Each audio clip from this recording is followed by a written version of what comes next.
Bismillahirrahmanirrahim. Kita teruskan lagi mengkaji kitab Lubabul Hadis, masih di bab awal, yakni Fadilatul Ilmi wal Ulama. Kita akan baca hadis yang ketiga. Bismillahirrahmanirrahim. Wa qala sallallahu alaihi wasallam, fadlul alimi 'alal 'abidi kafadlil qamari lailatal badri ala sairil kawakibi.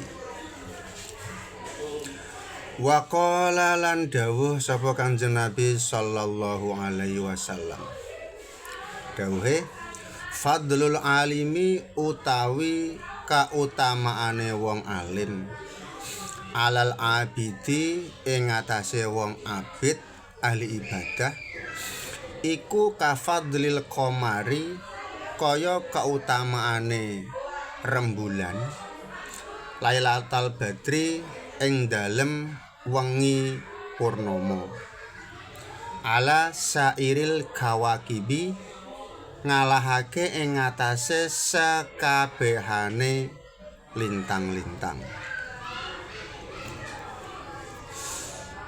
Kanjeng Nabi dawuh menjelaskan bahwa keutamaan seorang alim atau ahli ilmu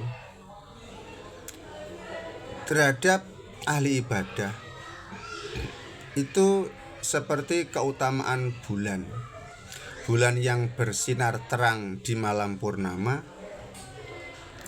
terhadap seluruh bintang-bintang yang ada. Maksudnya apa? Jadi kalau kita itu sedang berada di satu malam tanggal 15 bulan purnama, bunder ser itu. Terus kita keluar rumah, kita memandang ke langit, bulan sedang purnama, maka cahaya bulan purnama itu akan terasa sangat menerangi suasana malam itu. Sementara di langit juga banyak bintang-bintang, tetapi cahaya bintang itu tidak bisa sampai menerangi kondisi malam itu. Yang bisa menerangi adalah cahaya bulan. Nah, seperti itulah keutamaan orang alim terhadap orang abid. Jadi orang alim itu ibaratnya bulan purnama yang padang menerangi malam, sedangkan ahli ibadah itu seperti bintang-bintang itu juga bersinar tapi kecil, sinarnya nggak sampai menerangi malam atau menerangi lingkungan di mana kita itu berada. Tuh. Lah, kenapa demikian? Ya, karena kalau orang alim dengan ilmunya dia bisa menerangi lingkungan tinggalnya. Dengan ilmunya dia bisa menerangi masyarakat yang ada di sekitarnya.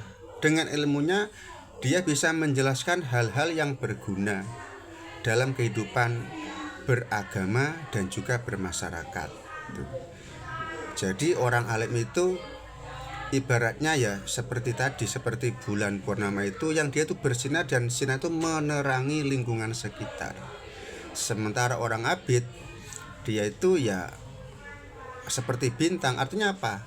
Ya bersinar tapi hanya menerangi diri sendiri, tidak menerangi lingkungan, tidak menerangi alam sekitar. Tuh.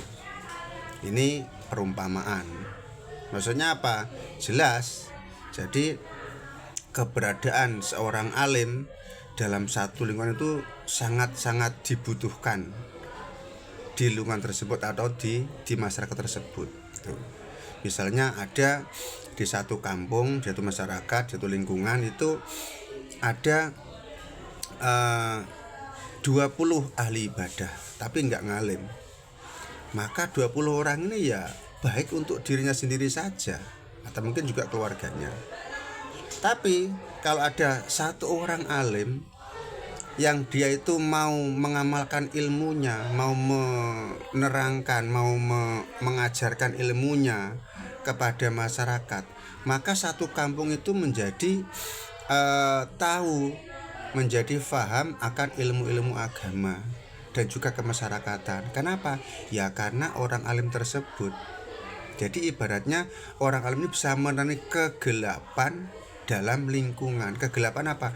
Kegelapan karena kekurangan ilmu pengetahuan baik agama maupun sosial kemasyarakatan di lingkungan tersebut.